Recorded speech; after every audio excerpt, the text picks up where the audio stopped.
एक तरफ तो प्रेसिडेंट ट्रंप की ये समझ में आ रहा है कि वो हॉर्मुज में कुछ नहीं कर सकते, तो ये एक धमकी दी जा रही है ओमान को, क्योंकि ओमान जो है उसने अग्रीमेंट कर लिया है ईरान के साथ। जैसे मैं आपको बता रहा था, तो उसको धमकी दी जा रही है कि आप वो अग्रीमेंट ना करें।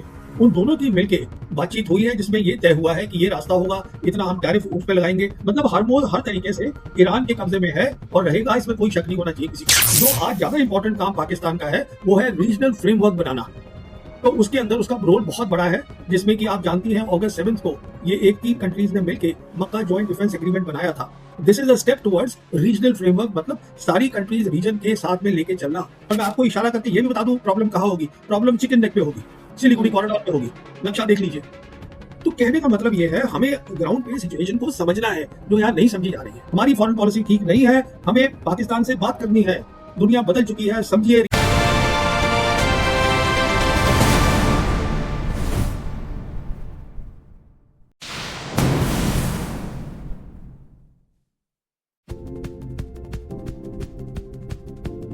देखिए ऐसा है कि पहली बात तो हमें ये समझनी है कि स्टेट ऑफ हॉर्मुज बहुत इंपॉर्टेंट है पेट्रो डॉलर के लिए, अमेरिकन के लिए। तो डोनाल्ड ट्रंप ने सबसे पहले तो एक ये सोशल मीडिया पे दिखाया है कि state of Hormuz now is American territory, उसको डिक्लेयर कर दिया है उन्होंने। तो दूसरी बात ये है, उन्होंने कहा है कि जो ओमान है उस पर हम बम बरसाएंगे, जो आपने बात बोली है। तो हुआ ये है कि ओमान और ईरान के बीच में तकरीबन तकरीबन तय हो गया है कि किस तरीके से शिप्स जाएंगे, किस तरीके से आएंगे, क्या टैरिफ लिया जाएगा। तो जो मोटी मोटी बात है वो ये पता चली है कि टोल लिया जाएगा करीबन 7% ऑन द कार्गो वैल्यू। और एस्टिमेट ये लगाया जा रहा है, इस टोल लेने से अगर नॉर्मल खुल जाए रास्ता, जब खुलेगा स्टेट ऑफ हॉर्मुज पे, तो ईरान एनुअली $100 बिलियन यहाँ से कमा सकता है। और ये भी बताया जा रहा है कि जो अंदर भी जहाज जाएंगे, बाहर भी आएंगे, वो सब ईरान के रास्ते से आएंगे, नॉर्दर्न रूट से ही आएंगे, ये तय हो गया है। तो अब ये कह रहे हैं प्रेसिडेंट ट्रंप की मैं यहाँ बम बरसा, मैं बम मतलब आई बॉम्ब ओमान। दो खास बातें जो वो बोल रहे हैं जिसपे हमें ध्यान देना है। पहली बात तो जैसे मैंने आपको बताया, उन्होंने डिक्लेयर कर दिया है कि ये हमारी टेरिटरी है। दूसरी ये भी एक लीक हुई थी खबर, जो उन्होंने खुद ही बोली थी कुछ दिन पहले न्यूयॉर्क रैली में, कि न्यूक्लियर वेपन भी इस्तेमाल हो सकते हैं। उसके बाद एक रिपब्लिकन लॉ मेकर है, जो फॉर्मर लॉ मेकर है, जिनका नाम है मैजुरी टेलर ग्रीन, उन्होंने ये बताया है कि हाँ, अंदर बातचीत चल रही है न्यूक्लियर वेपन्स को लेकर भी। तो अब कुछ एनालिस्ट भी इस पे बात कर रहे हैं अलग अलग चैनल्स पे कि क्या न्यूक्लियर वेपन इस्तेमाल करेंगे प्रेसिडेंट ट्रंप। अगर करेंगे तो हॉर्मुज पे ही करेंगे। सी छोटी बात, मुख्य बात ये है, प्रेसिडेंट ट्रंप के पास आज कोई मिलिट्री ऑप्शंस नहीं है। तो सवाल ये उठ रहा है कि क्या टैक्टिकल न्यूक्लियर वेपन अमेरिका इस्तेमाल करेगा। एक बात तो ये है। दूसरी बात ये है, अब उन्होंने ये कह दिया है कि अब मैं बातचीत ईरान से नहीं करूंगा, और अब वो ये कह रहे हैं कि हम इकोनॉमिक प्रेशर डालेंगे ईरान के ऊपर। तो ये सब जो है खोखली बातें हैं सारी की सारी, इनमें कोई दम नहीं है। सिर्फ जो बात समझने वाली है वो न्यूक्लियर वेपन की है, तो उसमें उनकी बातचीत हुई है, यहाँ पर बात फंसी हुई है। देखिए वो ये नहीं कह रहे हैं कि मैं टैक्टिकल न्यूक्लियर वेपन इस्तेमाल करूंगा, न्यूक्लियर वेपन ये कह रहे हैं, ये पता चला है कि न्यूक्लियर इश्यूज के ऊपर बातचीत हुई है। ये सिग्निफिकेंट बात है। जहां तक बॉम्ब करने का सवाल है, देखिए ओमान का और अमेरिका का बहुत गहरा रिश्ता है, हर मामले में, ट्रेड में भी है, हर चीज में है। इनफैक्ट अगर आप देखेंगे तो बहरीन में जो इनकी नेवल बेस थी, जो नेवल 5th फ्लीट का लॉजिस्टिक सेंटर था, वहां वो नंबर 1 था। उसके बाद ओमान में था। ओमान में भी इनके बहुत सारे नेवल एसेट्स हैं, जहां पर कि उनके जहाज अमेरिका के आ सकते थे। वहां कुछ उनको फ्यूल चाहिए, रिकवरी चाहिए, वो सब हो सकता था, वो भी ईरानियंस ने खत्म कर दिए हैं। तो कहने का मतलब ये है कि एक तरफ तो प्रेसिडेंट ट्रंप की ये समझ में आ रहा है कि वो हॉर्मुज में कुछ नहीं कर सकते, तो ये एक धमकी दी जा रही है ओमान को, क्योंकि ओमान जो है उसने अग्रीमेंट कर दिया है ईरान के साथ। जैसे मैं आपको बता रहा था, तो उसको धमकी दी जा रही है कि आप वो एग्रीमेंट ना करें।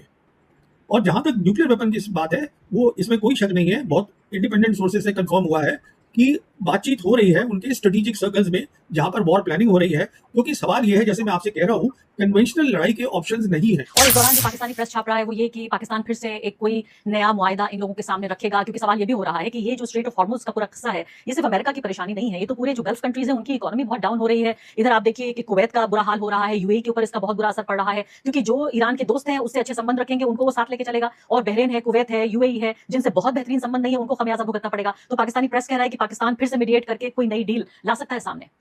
देखिए इसमें दो अलग बातें हैं। पहली बात तो ये है कि पाकिस्तान का रोल खत्म नहीं हुआ है, पाकिस्तान का रोल बढ़ गया है। देखिए पाकिस्तान दो काम कर रहा है, एक मीडिएशन करवा रहा है ईरान और अमेरिका के बीच में, वो अभी खत्म नहीं हुई है। मीडिएशन मतलब मैसेजेस शायद आज भी पास हो रहे होंगे, पर डायरेक्ट कोई टॉक नहीं हो रही है। Although Iranians are clearly saying कि हम कोई मैसेज भी पास नहीं कर रहे हैं, पर मीडिएशन एक काम है। जो आज ज्यादा इंपॉर्टेंट काम पाकिस्तान का है वो है रीजनल फ्रेमवर्क बनाना। तो उसके अंदर उसका रोल बहुत बड़ा है, जिसमें कि आप जानती हैं अगस्त 7 को ये एक 3 कंट्रीज ने मिलकर मक्का जॉइंट डिफेंस एग्रीमेंट बनाया था। This is a step towards regional framework, मतलब सारी कंट्रीज रीजन के साथ में लेके चलना, इसमें एक बहुत इंपॉर्टेंट रोल पाकिस्तान प्ले कर रहा है इन सबको लाने में टुगेदर। जहां तक सवाल है कुवैत का, बहरीन का, देखिए ये धीरे धीरे करके इनकी समझ में आएगा कि अमेरिकन फौजें जो है वो यहाँ से हट रही हैं। जैसे मैं आपको, आपके दर्शकों को बताना चाहूंगा, आज ये हालत है कि जीसीसी कंट्री से खुद अमेरिकन अब सोच रहे हैं कि हमें वहां से अपनी फौजें पर्शियन गल्फ से हटा के थोड़ी दूर ले जानी चाहिए। कहने का मतलब ये है, प्रेसिडेंट ट्रंप की ये ख्याल था मैं फौजों को वहां से हटा दूंगा, वहां रीजनल फ्रेमवर्क बनने दो, इसीलिए प्रेसिडेंट ट्रंप ने खुद वेलकम किया है जॉइंट डिफेंस एग्रीमेंट को। He has said that this is a good thing, वो अपनी सिक्योरिटी का गुड अरेंजमेंट कर रहे हैं। बट प्रेसिडेंट ट्रंप इस बात पे सोच रहे थे कि अगर हरमोज हमारे कब्जे में हो जाए, इसीलिए उन्होंने कह दिया हरमोज हमारी टेरिटरी हो गई, तो ये होगा कि जीसीसी कंट्री सोचेंगी कि देखिए सिक्योरिटी तो हमें मिल ही रही है, क्योंकि हरमोज जहां से 20% ऑयल और गैस जाता है दुनिया का, वो अमेरिका के कब्जे में है, जो नहीं है। तो इस तरीके से वो पेट्रो डॉलर को कायम रखना चाहते थे गल्फ से, पर्शियन गल्फ से दूर अपनी फौजों को ले जाके। पर जेडी वैंस ने उनको कॉन्ट्रडिक्ट कर दिया है, क्योंकि जेडी वैंस की बात समझ में आ रही है कि हम हरमोज को नहीं ले सकते ईरान से। इसलिए JD Vance today is saying कि American dollar will no longer be the reserve currency of the world, which means that he is accepting the reality that the petro dollars will end. कुछ सालों में खत्म हो जाएंगे, हो जाएंगे। और क्या मतलब होगा इसका? इसका क्या मतलब होगा? पेट्रो डॉलर का खत्म हो जाने का क्या मतलब होगा? इसका मतलब ये होगा, देखिए पेट्रो डॉलर एक डील थी जो 1974 में करी थी अमेरिका ने, पहले सऊदीज के साथ करी थी। डील ये थी कि सऊदीज अपना तेल, अपना ऑयल जो है वो यूएस डॉलर में बेचे और उसके बदले में अमेरिकन सिक्योरिटी देंगे उनको। तो उसके बाद फिर ये डील बाकी जीसीसी कंट्रीज ने भी ले ली, फिर ओपेक ने भी ले ली।